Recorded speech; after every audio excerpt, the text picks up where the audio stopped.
Live mula sa GMA Network Center, 20 taon nang nakatutok, 24 oras. Magandang gabi po, Luzon, Visayas at Mindanao.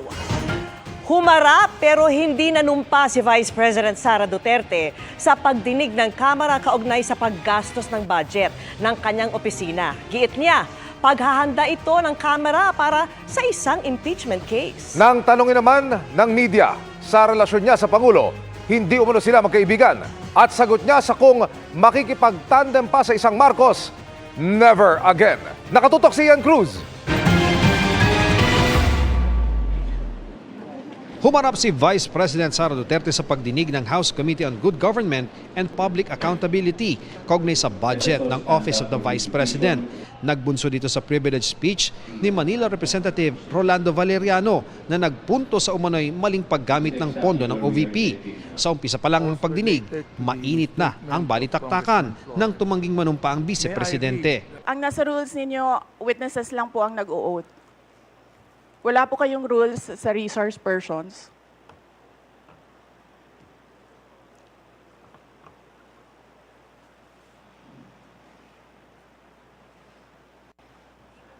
Ma'am, ano lang po yun eh. Yung term lang po yun eh. Pero considered as a resource person din po kayo eh. Yes, sir. Opo. Resource persons nga po Kayo nakalagay witness dito. din po at saka resource person po. Si dating Pangulo at ngayon Pampanga Representative Gloria Macapagal Arroyo, ipinunto naman na base sa isang dati umanong desisyon ng Korte Suprema, hindi maaaring ituring na pareho ang isang witness at isang resource person. We cannot just trivialize. Kasi you're just a witness. You're a witness. Pareho na rin yung witness, resource person. They are not the same. The Supreme Court says they are not the same. And somebody who appears to be the accused has a different tier of protection from a witness.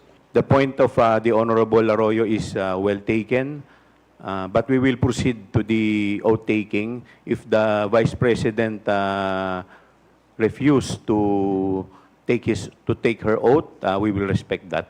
Please your right hand. Do you solemnly swear that... Sa huli, ang mga nanumpa lang, ang mga resource person mula sa Department of Budget and Management at Commission on Audit at ang bise na natiling nakaupo. Sa kanyang talumpati, iginiit ng bise na wala silang ginagawang mali. Wala raw nawaldas na pondo at kung meron mang audit findings, handa raw nila itong sagutin sa COA at kapag may naisampang kaso, haharapin daw nila ito sa korte. Politika raw ang dahilan kaya siya ang puntirya ng investigasyon. What we are witnessing now is no ordinary legislative inquiry. This exercise is a well-funded and coordinated political attack. This much is evident from the very words of the privileged speech that prompted this inquiry. A speech that simply meant to say, do not vote for Sara on 2028. It is clear to me that this inquiry is not about misused funds, accountability, or governance. Instead, it is solely aimed at discrediting my name and my office to prevent future political contests. What you are trying to do is make a case for impeachment.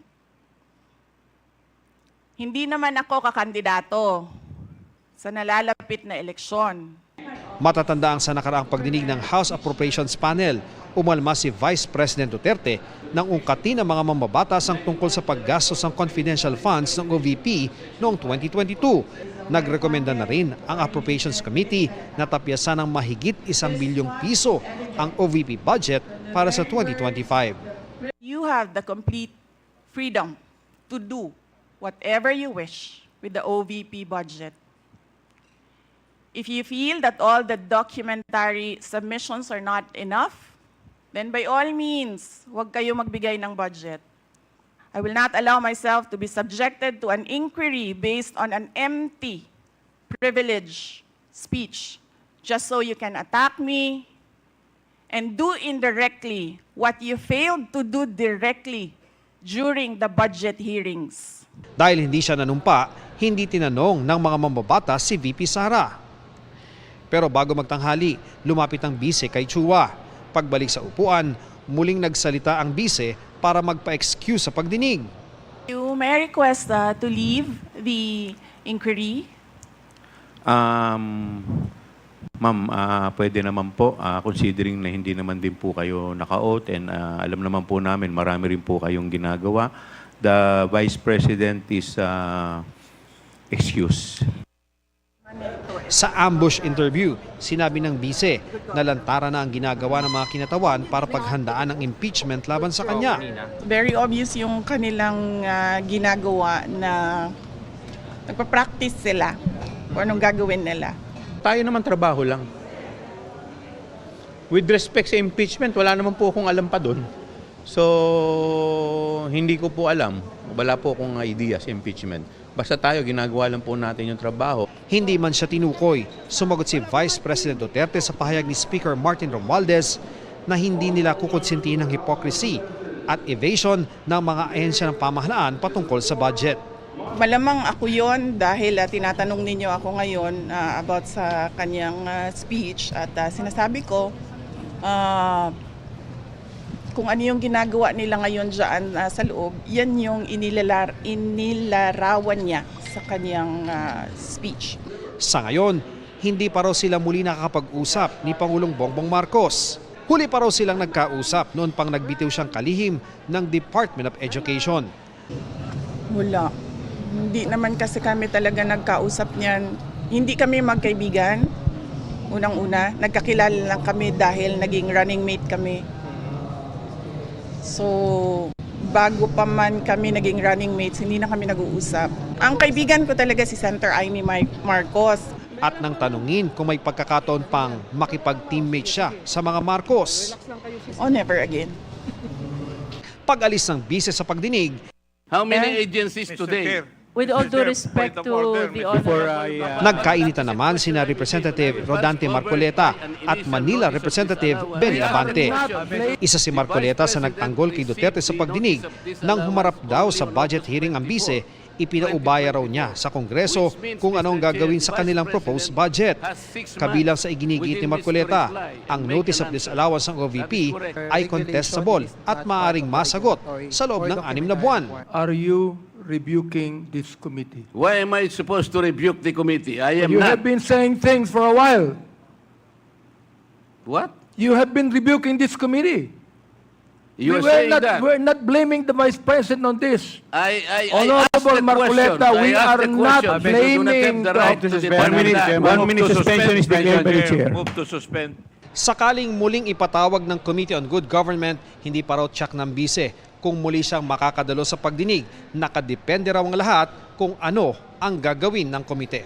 Para sa GMA Integrated News, Ian Cruz, nakatutok, 24 oras. Nawasak ang isang dike sa Occidental Mindoro dahil sa sama ng panahong dulot ng bagyong Hener at Habagat. Nakaalis na ang bagyong yan at susundan naman ng bagyong Helen ngayong gabi.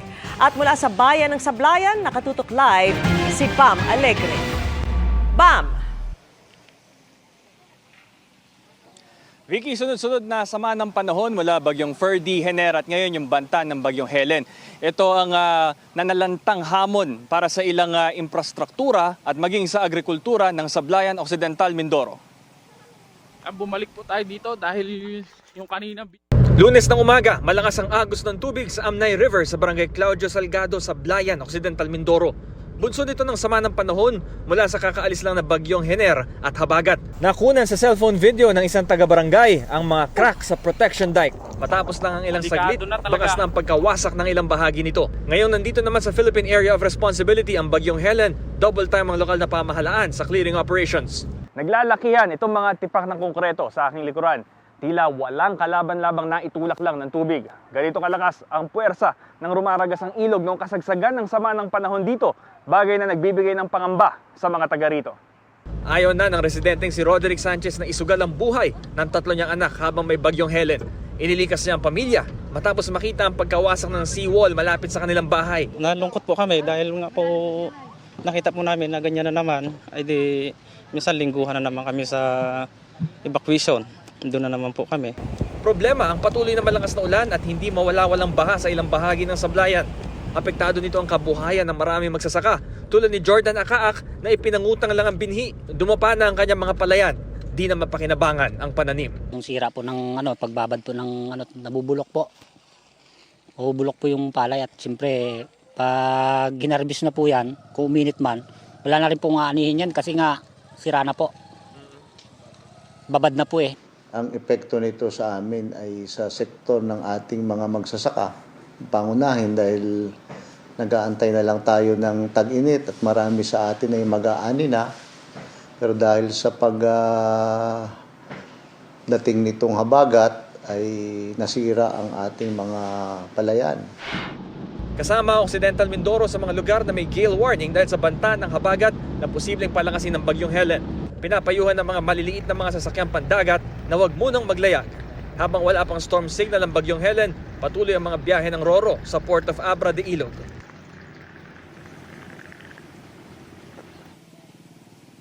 Vicky, ayon sa Provincial Disaster and Risk Reduction Management Office ng Occidental Mindoro, 10 hanggang 11 barangay ang naapektuhan ng pag-ulan at pagbaha.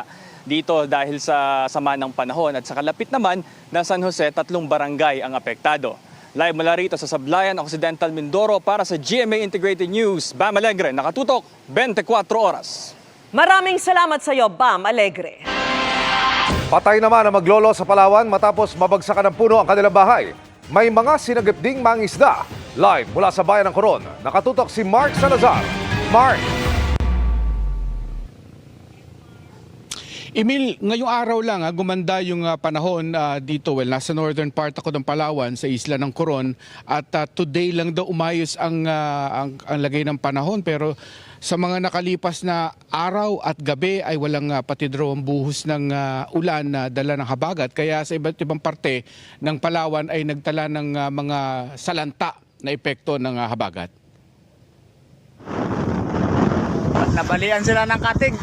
Na-rescue po namin. Dahil sa malakas na hangin at alon sa dagat na sakop ng Balabac, Palawan, kinailangang i-rescue ang 2 sakay ng isang bangka matapos mabalian ng katig. Galing umano sa pagbebenta ng seaweeds ang bangka nang mangyari ang insidente. Nasa ligtas na silang kondisyon matapos masagip. Sa Rizal, Palawan naman, patay ang 64 na taong gulang na lolo at 6 na taong gulang niyang apo matapos mabagsakan ng puno ng nyog ang kanilang bahay. 3 miyembro ng kanilang pamilya ang kritikal ang kondisyon dahil sa insidente. Tuloy naman ang clearing operations ng Coast Guard sa mga humambalang na puno sa Puerto Princesa, bunsod ng masungit na panahon. Ayon naman sa DPWH Mimaropa, ilang kalsada sa Palawan at Romblon ang hirap pa ring madaanan dahil sa mga bumagsak na pader at gumuhong lupa.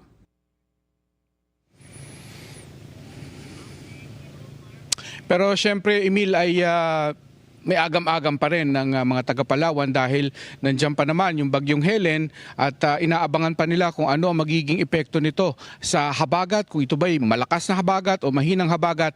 Hanggat hindi raw nakakaalis yung bagyong Helen ay sila patuloy na nakaalerto dito. Live mula dito sa Coron, Palawan para sa GMA Integrated News, Mark Salazar, nakatutok 24 oras. Maraming salamat, Mark Salazar. Umakyat na sa 20 ang naiulat na nasawi dahil sa bagyong Ferdy at bagyong Hener at habagat. Meron na po tayo for validation na 20 po ang casualties. No? We have 11 injuries for validation as well. We have 14 missing po. Ayon sa Office of Civil Defense, pinaka-apektado ang mga rehiyon ng Mimaropa, Car, Western at Central Visayas, Zamboanga Peninsula, Northern Mindanao, Davao Region, Soc-Sargen, Caraga at Barm. Umabot na sa mahigit 250,000 individual ang apektado. Patuloy naman ang koordinasyon ng pamahalaan sa mga lokal na pamahalaan. Mahigit 30,000 family food packs naman ang pinamahagi ng DSWD. Tiklo sa magkaiwalay na operasyon sa Caloocan at Quezon City ang 5 suspect umano sa rentangay. Ang isa sa mga nahuli nang hihingi pa raw ng bayad kapalit ng ninakaw niyang sasakyan. Tunghayan sa aking eksklusibong pagtutok. Hinarangan ng mga pulis ang itim na passenger van na ito sa Caloocan at saka mabilis na pinababa ang mga sakay nito. Ayon sa Task Force Limbas ng PNP Highway Patrol Group, tinangay umano ng mga suspect ang van na kanila lang nirentahan.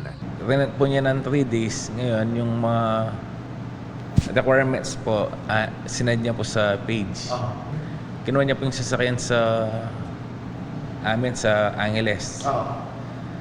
Then after 3 days po, di na nagparamdam. Stress po eh. Yung araw-araw iniisip mo, nasan yung sasakyan.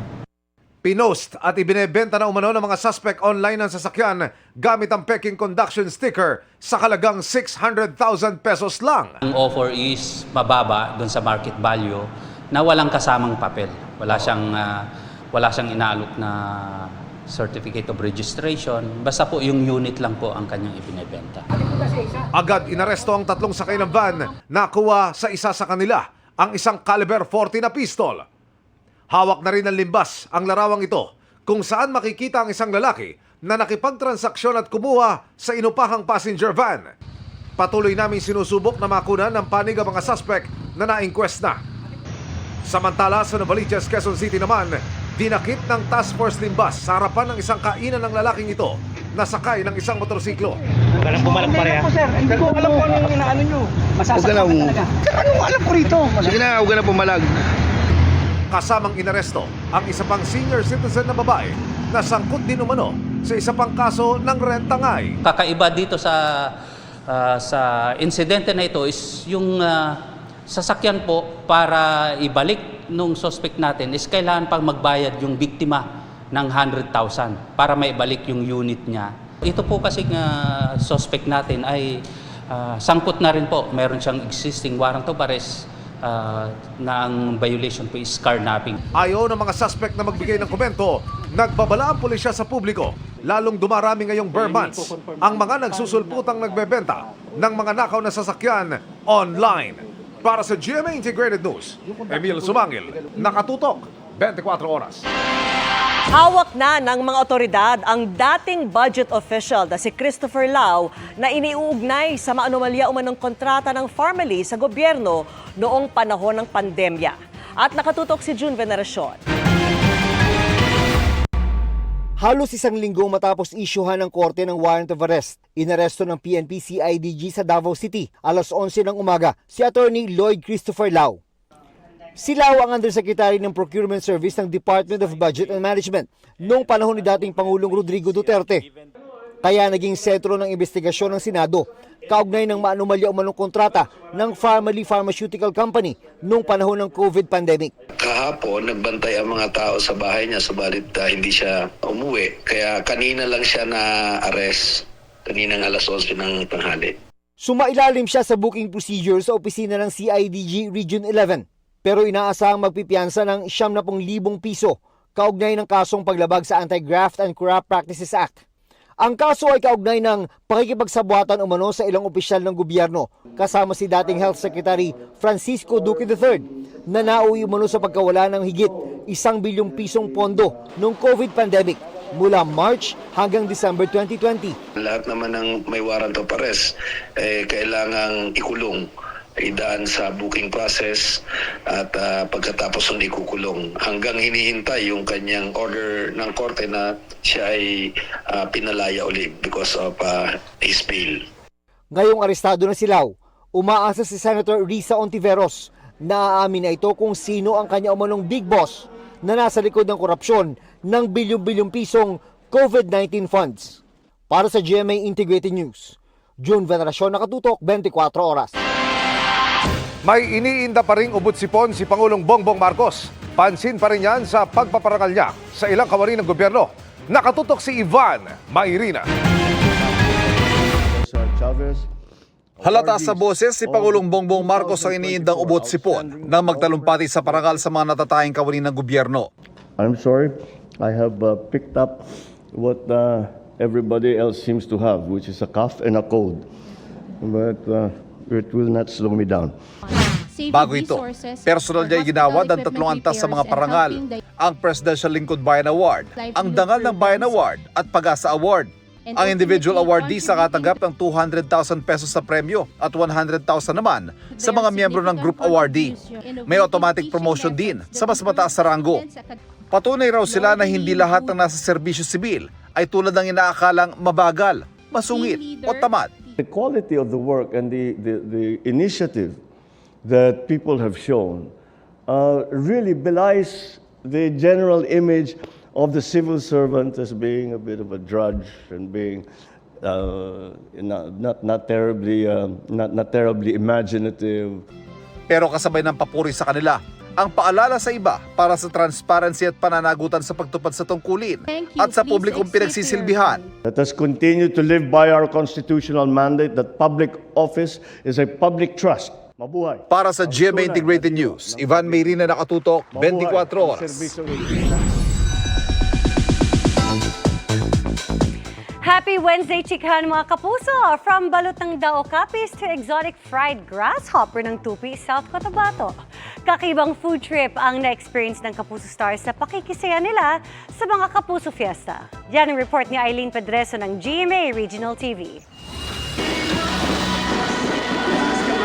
Todo ang kasiyahan ng makisaya ang ilang Kapuso artists sa 15th Agden Tupi Festival sa Tupi, South Cotabato. Nagpakilig sa kani-kanilang performances sina Widows War star Rafael Rosel at Luke Conde. Go na go rin ang kasiyahan kasama si Rufa May Quinto.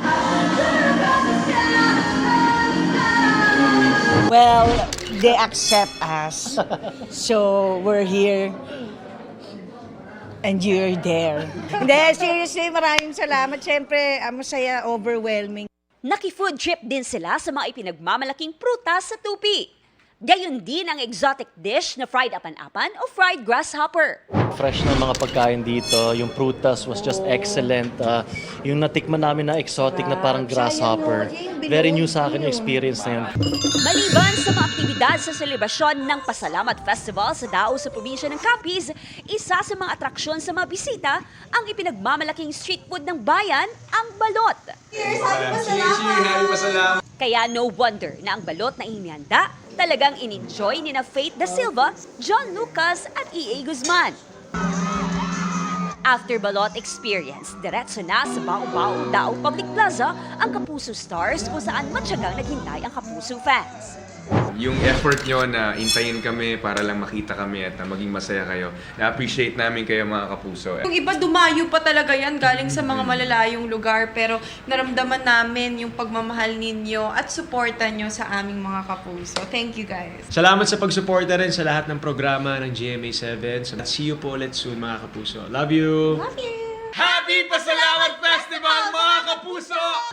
Mula sa GMA Regional TV at GMA Integrated News, Eileen Pedreso, nakatutok, 24 oras.